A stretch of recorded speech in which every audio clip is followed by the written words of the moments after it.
this is less of a missing persons investigation, more of a homicide investigation. Days have slipped by. 21-month-old is out on his own somewhere. That is a turn of events that's bad. On July 24th, 2015, 32 years old William Ruben Ebron Jr. settled on a decision to call 911 dispatchers from the Jacksonville Police Department. The dispatcher was quickly surprised, as besides the fact that he revealing was a car being stolen, however, his girlfriend, Lonna Lauramore Barton's 21-month-old child, Lonzie Barton, had been abducted along with his car.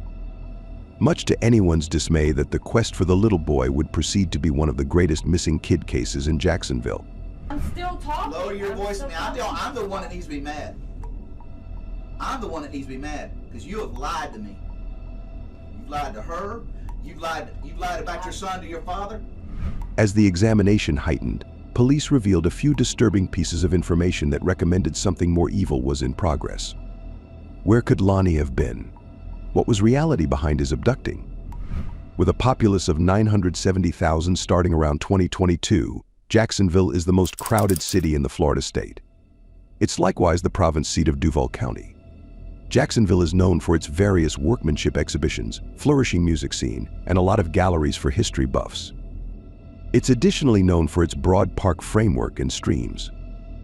It's the ideal blend of metropolitan living mixed with open-air experience to assist one with freeing the pressure from regular living. Not exclusively is there a lot to do in Jacksonville, however, the typical cost for most everyday items makes it a fairly reasonable city in which to raise a family. In 2022, Jacksonville's crime percentage crested at an astounding 53%. However, there are still regions that are viewed as protected and family cordial. Notwithstanding, in 2015, an alternate wrongdoing shook the city. At 2:22 a.m. on Friday, July 24th, 2015, 911 dispatchers got a call from Ruben Ebron, who revealed his car, a bright orange and black 1995 Honda Civic, was stolen from his Ravenwood apartment complex. The call took a hazier turn when Ebron let the dispatcher know that his girlfriend's child, Lonzie Barton, was in the back seat at the time. He clarified for the dispatcher that he attempted to pursue down the vehicle yet couldn't make up for lost time. In no time, police showed up at the Ravenwood high-rise where Ebron resided with his girlfriend, Lonna Lauramore Barton, and her two youngsters, 21-month-old Lonzie and his 5-year-old sister, Lily. Ebron let officers know that he'd been en route to get his girlfriend, Lonna, from her job at Wasco's Gentleman Club, where she functioned as a dancer. He had put both Lonzie and Lily into the vehicle to take them along for a drive. In any case, not long after he turned over the motor, he understood he'd failed to remember something in the apartment. While the car was all the while sitting in the parking area, he left the two kids in the back seat and approached bring his things.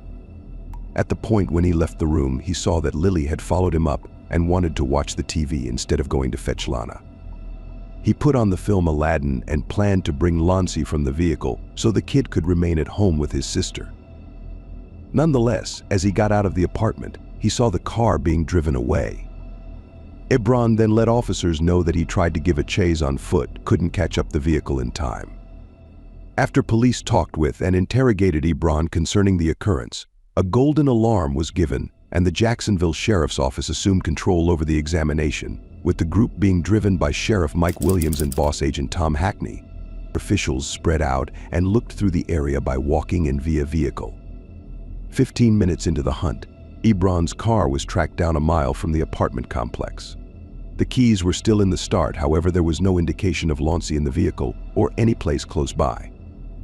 Police had trusted that somebody who saw a little boy meandering the roads would bring in and report it to police, however, no such call came. Revisiting the questions they asked Ebron, investigators visited the laundromat and service station that Ebron affirmed to have visited the day preceding with both Lonzie and Lily. Nothing of importance was found in one or the other region. By Friday morning, the local area had joined the quest for Lonzie. Residents from the Ravenwood apartment building joined the hunt exertion by giving flyers and setting up missing boy banners nearby to help the police. Investigators additionally connected with Lonzie's organic dad, Christopher Barton, who lived in Bakers County. Officers were shipped off his home to ask him inquiries about Lonzie and his conceivable whereabouts. However, Christopher was ultimately gotten free from any association in the baby's disappearance. A second group of officers visited Lonna's work environment and interrogated other staff and supporters concerning whatever appeared to be strange the prior night. As indicated by staff, nothing appeared to be changed and Lonna was her standard self at work the whole evening. However, police were as yet dubious about Ebron, especially investigator Tom Hackney, who needed to investigate the one who was minding the kids. Ebron offered no obstruction when he was approached to go down to the police headquarters for a dressing. Agents began by requesting that Ebron relate the occasions of the earlier evening. He kept up with his unique account of how the day unfurled. He cleared up for investigators that he frequently watched the kids at whatever point Lonna needed to work.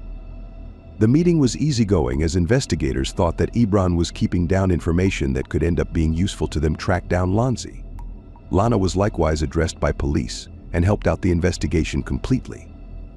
She let officers know that she'd left Lonzie and Lily being taken care of by Ebron while she worked that evening. Lonna likewise educated them that she'd last saw her child prior to leaving for work at 8:30 p.m. that Thursday night and he'd appeared to be okay and untroubled. Lonna was permitted to leave as there could have been no other data she could give in the investigation. The officers likewise permitted her to invest some energy with Ebron before his next questioning as police watched them through the camera during the breaks of between questioning.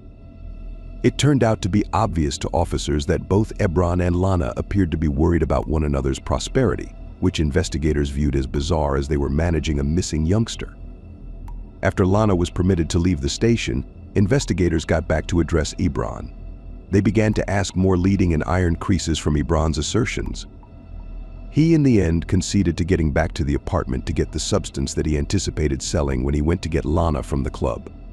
Ebron's dissatisfaction with police became recognizable as he began to become irate and requested to be aware in the event that he was being viewed as a suspect. With no actual proof to propose Ebron contributed to Lonzie's disappearance, police rather accused Ebron disregard for leaving Lonzie and Lily in the taking off to get medicals for himself. Thus, Ebron was confined at the country jail. With Ebron in jail, police began to dive into his own experience and found his upsetting criminal history. Police found a few court records documented against Ebron and going back similarly as 2005. These charges included furnished theft and attack charges brought against him by his ex. As indicated by the court reports, Ebron was likewise blamed for hurting the two, his ex and their child, after he brutally attacked her while she was conveying the kid.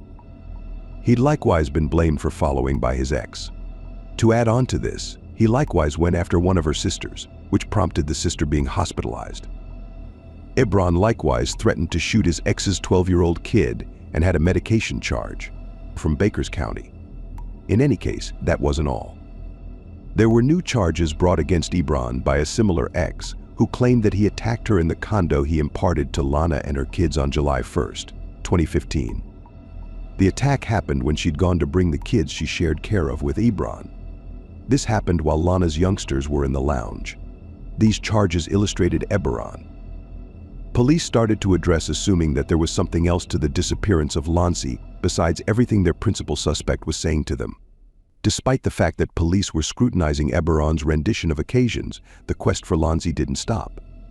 By Saturday, more than 100 cops were sent to look through the encompassing parks and forested regions. Hound dogs were utilized in the quest for the missing little child. Look by helicopter were directed over the vigorously lush regions in and around Jacksonville. He was blue-eyed and blonde, the image of a cherub, as many people would agree. His young life was one of strife with a disturbed everyday life, and individuals were frantically attempting to find him. On Sunday, July 28, 2015, police jump groups began looking through the lakes and streams in and around Jacksonville. They accepted it was conceivable that a youngster his age might have meandered into one of the water bodies with practically no grown-up management. In any case, soon the end of the week extended into days and there was still no indication of Lonzie. Following 10 days of serious inquiry, police downsized on search endeavors as the chance of finding Lonzie alive was beginning to look dreary. This started Friday morning at about 2:20 in the morning as a report of an auto theft and abduction that began search efforts in and around the Briarwood neighborhood where the case was originally reported. Worked from a window of time from Thursday night at 8 p.m. to 2:20 Friday morning when the report was called in through 911. Our efforts now have turned, again, like I alluded to before, this is less of a missing persons investigation, more of a homicide investigation. The police's office put out an announcement to people in general and encouraged anybody with data to approach. A reward was set up of $12,800 by society. Police declared that the cash would be utilized as a compensation to be given to anybody with data that could prompt the finding of Lonzie. Yet, police were going to coincidentally find key proof that put all the case upside down. Subsequent to scouring the neighborhood for data, specialists found a significant piece of video proof. A private CCTV surveillance camera got a video of Ebron's orange Honda speeding not too far off toward the region where the vehicle was found. Around 10 minutes after the fact, a similar camera got Ebron taking off from the heading of the vehicle and toward the high rise. At the point when police surveyed the timestamps, they found the call that Ebron made had come an additional 10 minutes after he was seen running back on camera. Police went up against Ebron with the video proof and he didn't have a response for them. He demanded that he did nothing to Lonzie. However, police conjectured that he'd hurt Lonzie and was involved in a concealment story. Ebron wouldn't respond to any further inquiries and maintained that a lawyer should be available when he next addressed police. Once more, specialists were persuaded that Ebron was involved. However, they couldn't say whether Lonna had an impact in the concealment and concluded the time had come to take her in to be interrogated. What befuddled police was that Lonna, being a mother, would have purposely permitted such a rough man to be careful and live in the same apartment as her kids. It additionally puzzled them that she permitted him to use substances and sell them close to her small kids transparently. Lonna was gotten by police after the observation film was delivered. In her meeting with investigators, it turned out that she'd been withholding information and the interview became heated. What? I am not trying to do that. Calm down, because I'm telling you. You're absolutely right, though, and I don't really. So far, this is where you're at. I've got at least 2 times you've lied to us in this investigation. You've lied twice in here today. Correct? Say yes. About the... Anything. You lied at least twice in here today. Okay. Yes. Yes. Don't get smart with me. Well, I'm not. Okay, because I'm here. Listen, I'm the third day burning a candle trying to find your son. Yes, sir. Okay, when you were sleeping, my here. Okay? Lonna had recently let investigators know that she met Ebron while functioning as a dancer at Wacko's. He visited the club consistently and was one of the essential hotspots for her and different dancers to purchase substances, yet reinforced over their utilization of medications. Police began to zero in on her underlying response to the report about Lonzie's disappearance that evening. As per officials who had been looking for Lonzie that Friday by walking, Lonna was evaluated while returning. During the scrutinizing time frame, she denied knowing who Ebron was and had no clue about the episode. When confronted with the responses that she gave during the street interview, Lonna alleged that she didn't fully grasp the description of the child given to her by the officer. He already said, we've got an abducted child in a stolen car. I pulled up here because I didn't know if this is the car or not. I know it isn't, but I'm looking for an orange Honda Civic and a black male. It was the one report. Do you know anything about that? Then I'm telling him yes. No, you said no. He asked your boyfriend. You have a black boyfriend there, and does he have an orange Honda? Honestly, I wanted to get there and check things out, make sure that right, I was telling him right, and that's the first little thing I knew. That's the first little thing that I wanted to see. What was exactly. going on for Christina myself. said exactly that. Before I, right. Before I told them it was wrong right. or right or whatever, I wanted to see correct. If it was my kid that was missing, correct. if it was Ruben or not. I didn't correct. tell them that was my situation if it wasn't. Right. So that's the truth. Now. That's the truth. Okay. Right. That's what Christina said. You told her, hey, because she was upset that you lied because she knew, right? Tell me where I'm wrong. She was kind of upset, like, hey, why are you doing this, and you said, I want to see what's going on before I talk with them or something to that effect. Or I want to talk with Ruben, Yeah, I wanted to make sure that it was actually my kid, not Danny's, or someone else, that had come over, because like I said, we do babysit other people's children. Right. I wanted to make sure it was my kid for sure that was. Well, he told you Ebron. Yeah, but You didn't know if it was going to be Lexi or... Exactly. I didn't know if it was Is that what my you're kid. saying? Yes, I didn't know if it was my kid in the car or not. I just wanted to double check. I wanted to get there and Lexi's see. not a white male child. Well, I would call her white.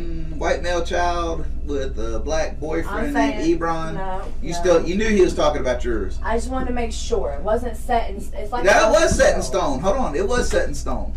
It was set in stone. In the third interview, she told the same officers that the story about Lonzie's overdose was fast growing into a rumor around the area. What do you think happened? What do I think happened? Right. I think that he wasn't watching him well and something happened to him. And I think maybe he got a hold of something, out of his drawer or off the dresser or out of the floor somewhere, or something, and maybe, accidentally overdosed or something like that, and he freaked out and he come up with something quick to, make it look like something else. Lonna likewise conceded that Ebron had called her that Friday morning and advised her to discover some way home after work. She then, at that point, admitted that she and Ebron had gotten into a warmed contention before she left for work that night. This was over an injury she tracked down behind Lonzie's ear. Lonna likewise brought up that Lonzie had been torpid the whole day, and a yellow substance had been overflowing from his ear before she began her shift. This admission didn't cause the police to feel frustrated about Lonna. They scrutinized her obligation as a mother, particularly since she was completely mindful of Ebron's past and fierce nature. On August 18, 2015, Lonna was additionally charged for youngster disregard and giving fake data to officials during an examination. Lonna was confined at the district prison, however, was delivered on a guarantee obligation of $50,000 6 days after the fact. Nonetheless, Ebron stayed in jail after investigators found he'd carried in stash and had endeavored to make a getaway during a court appearance through data provided by another prisoner. A court judge eventually decided that Ebron could never have contact with anybody in regards to the case, either straightforwardly or by implication. This came after investigators got hold of recorded discussions among Ebron and his ex. He was permitted to talk with his folks while under management of his layers to keep him from passing messages given his past effort to get away. Eventually, the appointed authority decided that Ebron was permitted no guests. As Ebron remained in jail, Lonna arranged for a guardianship case for Lily. Notwithstanding, she was going to dig herself a more profound opening. Not long after her delivery on bail, Lonna accommodated with her ex-boyfriend, Christopher. The two had moved toward making some speedy money from a substance sale. In the wake of showing up for a guardianship hearing with respect to their little girl Lily's government assistance, both Lonna and Christopher made their way to a Bakers County motel. Their arrangement was to sell a custom substance called N, yet unbeknownst to them, the whole exchange was being recorded. The couple were captured and accused of various medication offenses. Christopher was allowed a long-term sentence, while Lonna got a higher sentence of 7 years. Both Lonna and Christopher lost authority of their little girl, Lily. Lonna's court history went on for her. She had likewise lost care of her daughter, Lilil, whom she'd had when she was a teen. Both Lily and her older sister were taken in by their maternal grandma. Following the consistent altercations with the law, Lonna's face began to show up every now and again in the media. Christopher was resolute that Lonzie was his child, however, to disprove pundits, he chose to take a DNA test. In December 2015, the DNA results demonstrated that Christopher was not Lonzie's natural dad. In spite of the fact that dialed back, the quest for Lonzie proceeded. On October 17, 2015, a vigil was held for Lonzie by the local area individuals who emerged to help the quest for the youngster. It was January 2016, 6 months since Lonzie disappeared, and police were all the while looking out for Ebron to give them replies. Meanwhile, Lonna confessed to one count every one of youngster disregard and misrepresenting data. She consented to affirm against Ebron so her sentence could be diminished to 5 years. Through and through, she would serve 12 years in jail. Nonetheless, on January the 11th, 2016, the instance of Lonzie Barton was going to take an exceptionally contorted turn. Expecting that Lonna planned to nail all the fault to him, Ebron told investigators he was ready to lead them to Lonzie's remaining parts. It was a self-contradicting second for police, as they at long last accepted reality to the individuals who had been looking for Lonzie. Ebron drove police to an area off Snyder Road close to the Phillips Thruway in Florida. Under certain tires, a dark receptacle sack was found, and what gave off an impression of being the remaining parts of a Lonzie Barton. Ebron consented to converse with police about what truly befell Lonzie. He made sense of that he and Lonna had placed Lonzie into the tub to have a shower. Both of them then, at that point, started messing around and had totally overlooked the youngster in the tub. After they were finished, Lonna went to check upon Lonzie and found he'd suffocated in his water. In a condition of frenzy, both he and Lonna consented to conceal Lonzie's demise by covering his body in a far-off area and organizing a carjacking. Lonna would go to fill in to no one's surprise, and he'd remain at home and make their misleading lead to lose investigators. Lonna, notwithstanding, stayed determined that she didn't have anything to do with Lonzie's passing and that he'd ingested too much medications being kept by Ebron. The quest for Lonzie had reached a heartbreaking conclusion. Conceived only 2 years sooner on October 27, 2013, he didn't live to see his subsequent birthday. The most youthful kid of Lonna would everlastingly stay a child in the hearts and psyches of his mom and 2 older sisters. The personality of his natural dad stays a secret. Albeit stunned by the misfortune, investigators actually expected to decide his reason for death. The skeletal remaining parts of Lonzie were inspected to decide the conceivable reason for death. In any case, it was absolutely impossible to decide whether he suffocated or had experienced an unintentional medication glut. Lonzie's passing was controlled as uncertain. Notwithstanding, the clinical inspector affirmed that there were 8 gruff power injury breaks situated along his ribcage and 2 obtuse power skull cracks that conceivably happened close to the hour of his demise. Lonzie was let go on April 5, 2016, at the Turner Burial Ground in Glen St. Mary's, Florida. For both Lonna and Christopher's guard groups had mentioned that the 2 guardians be permitted to go to the memorial service of their kid. After the burial service, they were both shipped off to carry out their separate punishments in jail. Ebron consented to the supplication bargain he made with the investigators, and from that point drove specialists to the remaining parts of Lonzie Barton. He was only 21 months old when he lost his life. Ebron was accused of exasperated murder. At his preliminary in January 2016, Ebron's lawyer, James Boyle, didn't seem stunned with the examination report. He brought up in court that according to Ebron's assertions, Lonzie's post-mortems would have given indications of injury as he'd been hurt by others. Boyle made sense of for the court that Ebron had told him and the police examining the case that Lonzie had gotten back from Bakers County with apparent wounds on his body. Ebron had likewise told cops that he'd taken photos of these wounds. What's more, made sense of for them where he'd put away them on his telephone. The indictment's case was clear. They contended that Ebron was additionally answerable for some, while possibly not all, of Lonzie's wounds. Ebron had previously admitted to kid disregard, involving substance use, faking data about Lonzie's disappearance, and attempting to conceal Lonzie's demise through lie. His activities were unforgivable, as indicated by the indictment.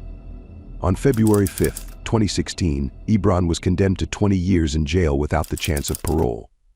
Following the finish of the case, Ruben Ebron Sr., Ebron's dad, addressed the media about what he'd realized all through the examination. He identified with the group of Lonzie Barton, and for the aggravation they persevered.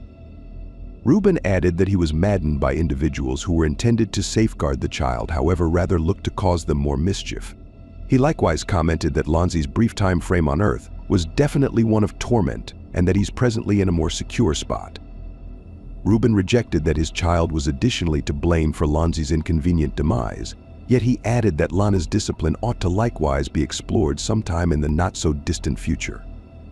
The present case is one more of those excruciating cases that prompted the passing of a child. It's a subject we constantly find ourselves debating as a society. Ought to certain individuals be permitted to bring up kids?